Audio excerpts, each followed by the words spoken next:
আসসালামু আলাইকুম ওয়া রাহমাতুল্লাহি ওয়া বারাকাতুহু।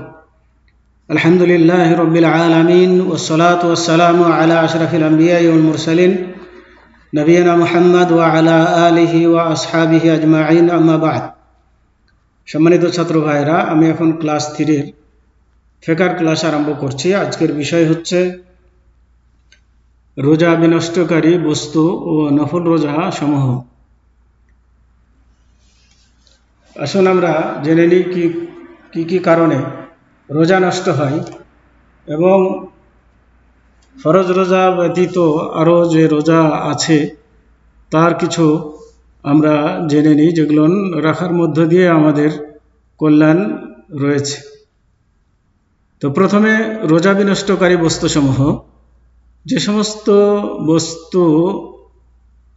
বস্তুর দ্বারাই রোজা নষ্ট হয়ে যায়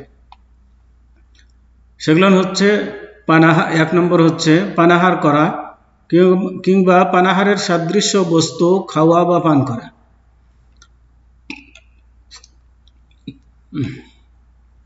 তার মানে যে কোনো জিনিস খেলে পান করলে রোজা নষ্ট হয়ে যাবে,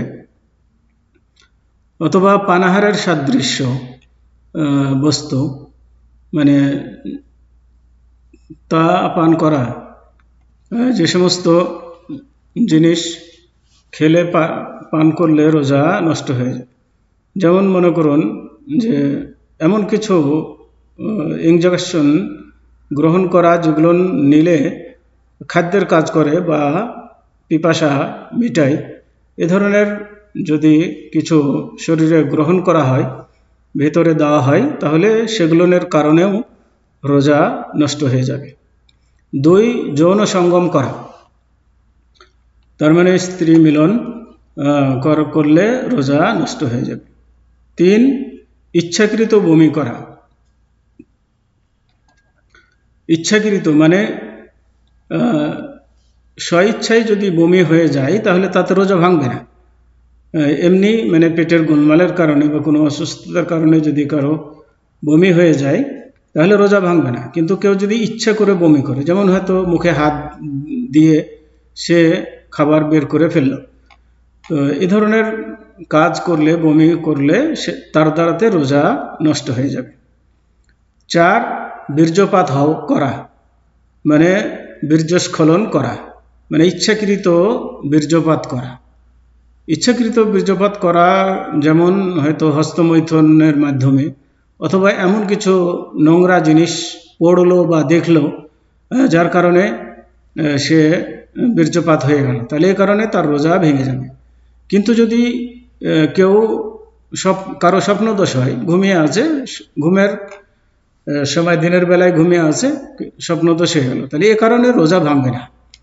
কিন্তু কেউ ইচ্ছাকৃত যদি বীর্যপাত ঘটায় বা বীর্যপাত ঘটানোর কোনো কারণ সে করে, যার কারণে বীর্যপাত হয়ে যায়, তাহলে তার দ্বারাতে রোজা নষ্ট হয়ে যাবে।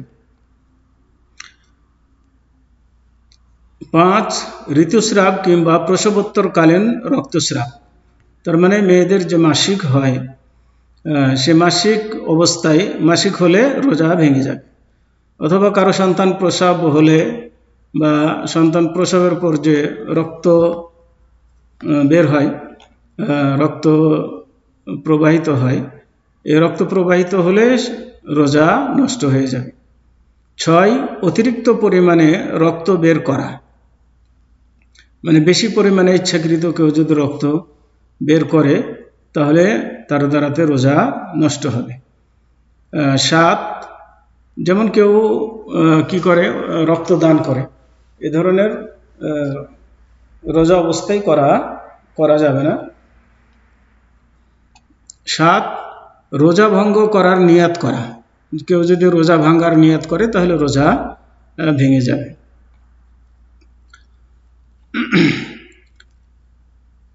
রোজা ভঙ্গ হওয়ার শর্ত হলো 3টি।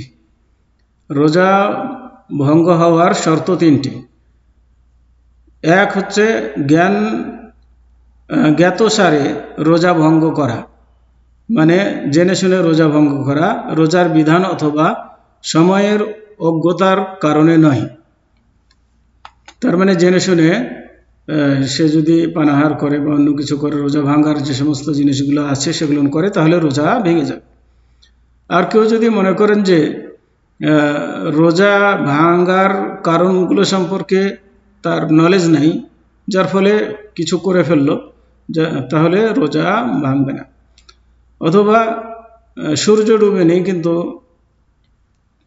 মনে করলো যে বোধহয় সূর্য ডুবে গেছে, তো খেয়ে ফেললো, পান করে ফেললো, তাহলে যদি বুঝতে পারে যে না সূর্য ডুবেনি, তাহলে বাকি সময়টা সে ইয়েতে থাকবে, মানে না খেয়ে না পান করে থাকবে।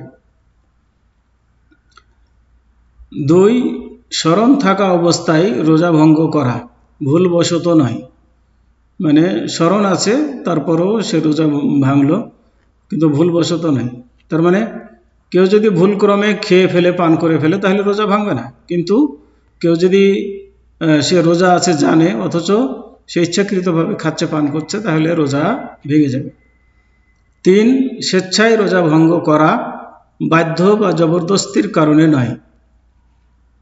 মানে নিজের ইচ্ছাই রোজা ভাঙলো, কেউ রোজা ভাঙতে তাকে বাধ্য করেনি। যেমন কেউ হয়তো জোর করলো যে তুমি রোজা ভাঙো, নাহলে তোমাকে হত্যা করবো, এই ধরনের ধমকি দিল বা ভয় দেখালো, এরকম কোনো কারণ পাওয়া যায়নি, সে স্বেচ্ছায় কি করেছে, রোজা ভেঙেছে। তাহলে এই ধরনের কাজগুলো করলে তার রোজা নষ্ট হয়ে যাবে। এগুলো হচ্ছে রোজা ভাঙার শর্ত। রোজা কাজা করা, রোজা কাজা করা, যে ব্যক্তি রমজানের একাধিক রোজা সহবাস ব্যতীত অন্য কিছুর দ্বারা ভঙ্গ করবে, তার প্রতি উক্ত রোজা কাজা করা ওয়াজিব হবে। আর যদি রমজান মাসের রোজা সহবাস দ্বারা নষ্ট করে, তাহলে তার প্রতি উক্ত রোজা কাজা করার সাথে সাথে কঠোর কাফফারাও ওয়াজিব হবে। আর কঠোর কাফফারা হলো এই, তার মানে কেউ যদি রমজানের রোজা ভঙ্গ করে, তাহলে সেই রোজাটি তাকে অবশ্যই রাখতে হবে, সেটা কাজা করতে হবে। আর যদি স্ত্রী মিলনের মাধ্যমে যদি রোজা নষ্ট করে, তাহলে তার সে রোজাটি রাখতে হবে এবং কাফারাও দিতে হবে। আর কাফারাগুলো হচ্ছে কি, একটি কৃতদাস মুক্তি করা, মানে কৃতদাস আজাদ করবে। যদি এর ক্ষমতা না হয়, তাহলে অবিচ্ছিন্নভাবে 2 মাস রোজা রাখা। কৃতদাস আজাদ করতে না পারলে মানে পরস্পর 2 মাস রোজা রাখবে, মাঝখানে কোনো একটি রোজা ভাঙা চলবে না। যদি ভাঙে, তাহলে সেখান থেকে আবার 2 মাস লাগাতার রোজা রাখতে হবে। মাঝখানে কোনো ভাঙা বিরতি দেওয়া চলবে না, ভাঙা চলবে না। এভাবে মানে লাগাতার বিরতিহীনভাবে 2 মাস রোজা রাখতে হবে। যদি এরও ক্ষমতা না রাখে, তাহলে 60 মিসকিনকে খাদ্য দান করা। আর যদি দ্বিতীয়টাও না পারে, তাহলে পরে 60 মিসকিনকে খাদ্য দান করবে। এগুলো হচ্ছে সিরিয়ালভাবে, প্রথমটা করতে হবে আগে যদি ক্ষমতা থাকে। এটার ক্ষমতা না থাকলে দ্বিতীয়টার ক্ষমতা না থাকলে তৃতীয়টার থেকে শুরু করা যাবে না। এগুলোর ক্ষমতা থাকলে তৃতীয়টার থেকে শুরু করা যাবে না। নফল রোজা সমূহ, এগুলো ফরজ নয়, যেগুলো করলে সওয়াব আছে, না করলে গুনাহ নেই, এমন রোজা। 1 নম্বর হচ্ছে দাউদ আলাইহিস সালামের নেই একদিন পর পর রোজা রাখা।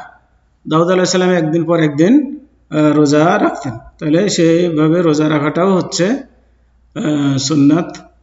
এ মর্মে হাদিস এসেছে, আন আব্দুল্লাহ ইবনে আমর ইবনে আল-আস রাদিয়াল্লাহু আনহুমা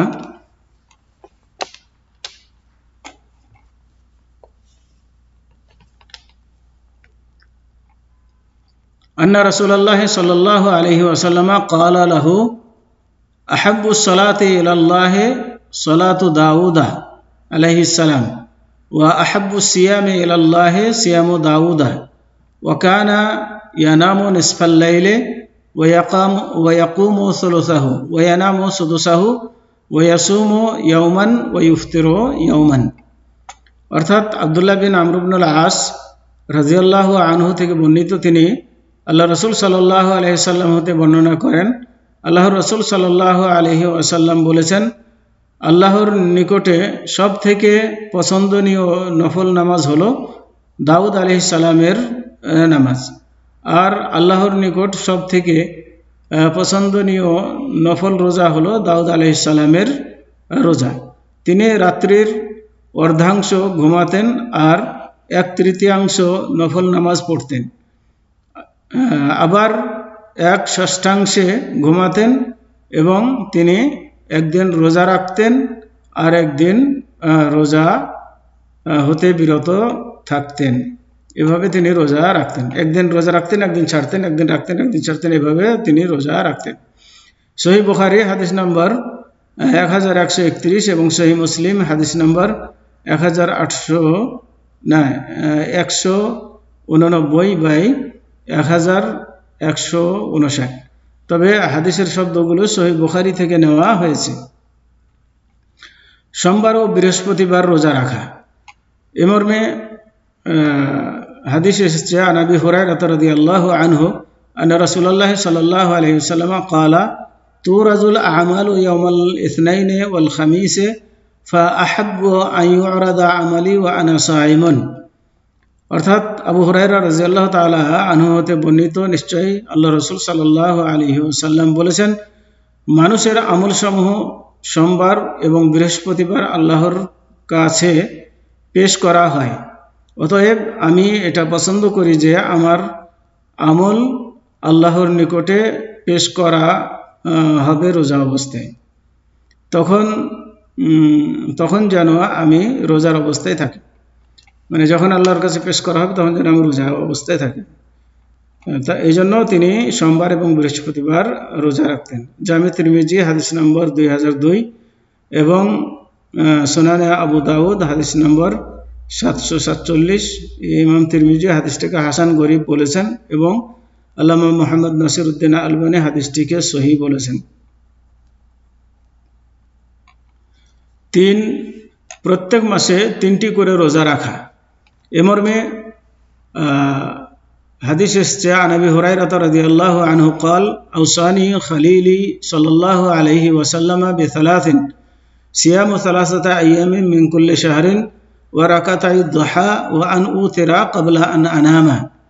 অর্থাৎ আবু হুরায়রা রাদিয়াল্লাহু তাআলা আনহু থেকে বর্ণিত, তিনি বলেন, আল্লাহ রাসূল সাল্লাল্লাহু আলাইহি ওয়াসাল্লাম আমার হৃদয় আল্লাহর রাসূল সাল্লাল্লাহু আলাইহি ওয়াসাল্লাম আমাকে 3টি কাজের ওসিয়ত অর্থাৎ উপদেশ করেছেন। প্রতি মাসে 3টি রোজা রাখার ও পূর্বাহ্নের 2 রাকাত নামাজ পড়ার এবং শুবার পূর্বে বেতর পড়ে নেবার। এই 3টি ওসিয়ত করেছে আল্লাহ রাসূল সাল্লাল্লাহু আলাইহি ওয়াসাল্লাম। তাহলে এখান থেকে বোঝা গেল যে প্রতি মাসে 3টি রোজা রাখার নির্দেশ দিয়েছেন আবু হুরায়রা রাদিয়াল্লাহু তাআলা আনহুকে। অতএব আমরা সবাই এই রোজা রাখতে পারি। আল্লাহ রাসূলও রাখতেন, তিনি উম্মতদেরকে রাখারও নির্দেশ দিয়েছেন। সহিহ বুখারী হাদিস নম্বর 1981 এবং সহিহ মুসলিম হাদিস নম্বর 85/721। তবে হাদিসের শব্দগুলি সহিহ বুখারী থেকে নেওয়া হয়েছে। 4. শাওয়াল মাসের 6টি রোজা রাখা। এ মর্মে হাদিসে এসেছে, আন আবি আইয়ুব আল আনসারী রাদিয়াল্লাহু আনহু আন্না রাসূলুল্লাহ সাল্লাল্লাহু আলাইহি ওয়াসাল্লাম قال من صام رمضان ثم أتبعه 6 من شوال كان كصيام الدهر। অর্থাৎ আবু আইয়ুব আল আনসারী রাদিয়াল্লাহু তাআলা আনহু তে বর্ণিত, নিশ্চয়ই আল্লাহ রাসূল সাল্লাল্লাহু আলাইহি ওয়াসাল্লাম বলেছেন, যে ব্যক্তি রমজানের রোজা রাখবে অতঃপর শাওয়াল মাসে 6টি নফল রোজা রাখবে, সে সারা জীবন রোজা রাখার সওয়াব পাবে। সহিহ মুসলিম হাদিস নম্বর 249/158। 5. হাজি ব্যতীত অন্যদের আরাফার দিন রোজা রাখা। এ মর্মে হাদিসে এসেছে, قال أبو قتادة رضي الله عنه سئل النبي صلى الله عليه وسلم عن صيام يوم عرفة فقال يكفر السنة الماضية والباقية।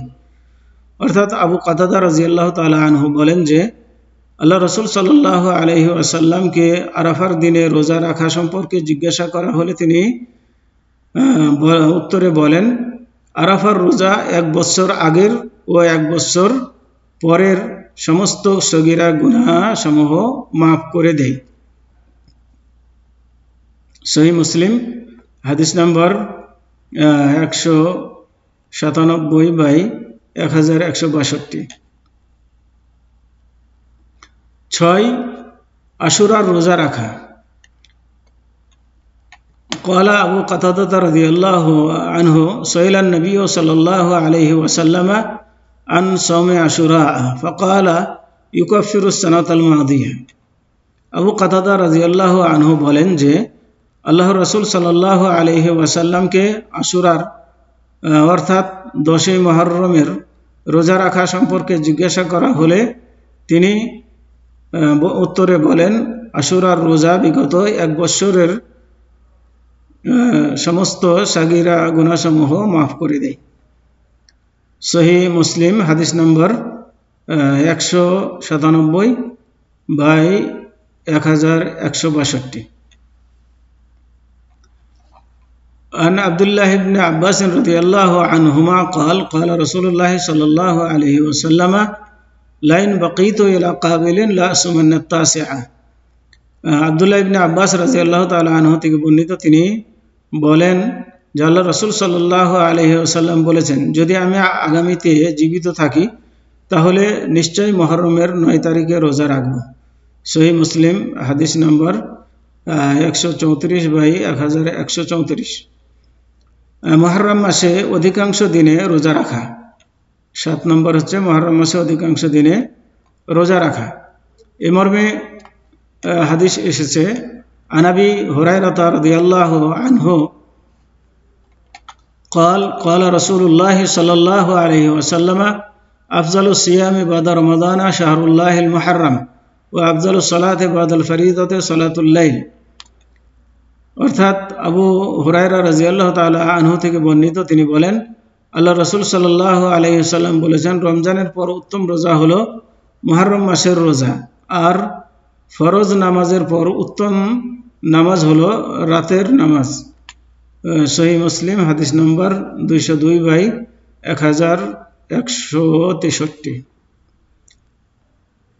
8 শাবান মাসে অধিকাংশ দিনে রোজা রাখা। এ মর্মে হাদিস এসেছে, আন আয়েশা রাদিয়াল্লাহু আনহা قالت ما رأيت رسول الله صلى الله عليه وسلم استكمل صيام شهر إلا رمضان وما رأيته أكثر صياما منه في شعبان। অর্থাৎ আয়েশা রাদিয়াল্লাহু তাআলা আনহা বলেন যে আমি আল্লাহ রাসূল সাল্লাল্লাহু আলাইহি ওয়াসাল্লামকে রমজান মাস ব্যতীত অন্য কোনো মাসে পুরো মাস রোজা রাখতে দেখিনি, আর শাবান ব্যতীত অন্য কোনো মাসে বেশি নফল রোজা রাখতে দেখিনি। অর্থাৎ মানে শাবান মাসে তিনি বেশি বেশি করে রোজা রাখতেন। সহিহ বুখারী হাদিস নম্বর 1969 এবং সহিহ মুসলিম হাদিস নম্বর 175/1156। তবে হাদিসের শব্দগুলো সহিহ বুখারী থেকে নেওয়া হয়েছে। 9 যুলহিজ্জা মাসের 10টি রোজা রাখা। অর্থাৎ জিলহজ মাসের প্রথম দিকে থেকে রোজা রাখা। যুলহিজ্জা মাসের প্রথম 9 দিনে রোজা রাখা এবং কোরবানির ঈদের দিন ঈদের নামাজ পড়ে এসে কোরবানির গোশত দিয়ে খানা খাওয়া। 10 নম্বর হচ্ছে আইয়ামে বীজে রোজা রাখা, অর্থাৎ প্রত্যেক চন্দ্র মাসের 13, 14, 15 তারিখ রোজা রাখা। আইয়ামে বীজ বলা হয় প্রত্যেক চন্দ্র মাসের মানে চাঁদের তারিখ হিসাবে 13, 14, 15 তারিখ রোজা রাখা। তো বিশেষ দ্রষ্টব্য, যেদিনে রোজা রাখা সম্বন্ধে কোনো সহি দলিল নেই সেদিনকে নির্দিষ্ট করে রোজা রাখার কোনো ফজিলত নেই এবং সেই দিন রোজা রাখাও জায়েজ নয়।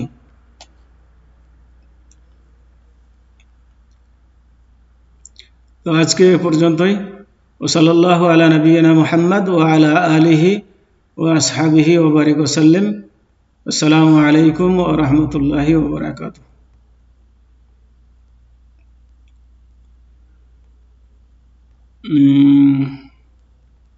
আর কিছু রোজা আছে যে দিনগুলিতে রোজা রাখা মাকরুহ, এগুলো পরবর্তীতে আলোচনা হবে ইনশাআল্লাহ।